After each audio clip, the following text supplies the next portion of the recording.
this one. I sure do. That's pretty cool looking, isn't it? All right, guys. Just got back from the Jeep show, and I got this right here. And we are going to take the tire off. Yeah, we're going to take the tire off and put the third brake light on there because this is working right here, but the previous owner raised it up with some pucks and a piece of 2x4 right there. So we're gonna pull that off and put the third brake light behind the tire. So we'll get that pulled off and go from there. Spare tire is now off. That took about 30 seconds. So as you can see here, gentleman before me, he raised it up to clear the 33. Yeah, it works.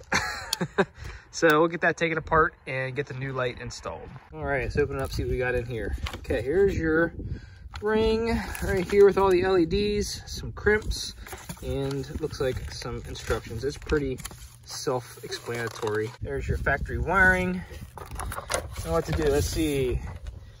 Lift tire off. Have another person lift the tire, help lift tire. Goodness, are we a bunch of weaklings? You attach it to there, blah, blah, blah, blah, blah. Blah, blah, blah, blah, blah. Blah, blah, blah, blah, blah. You like that? Oh my gracious, they make this way harder than it has to be. We're just gonna slap that thing on there and go from there, okay? Third brake light is removed. Right here.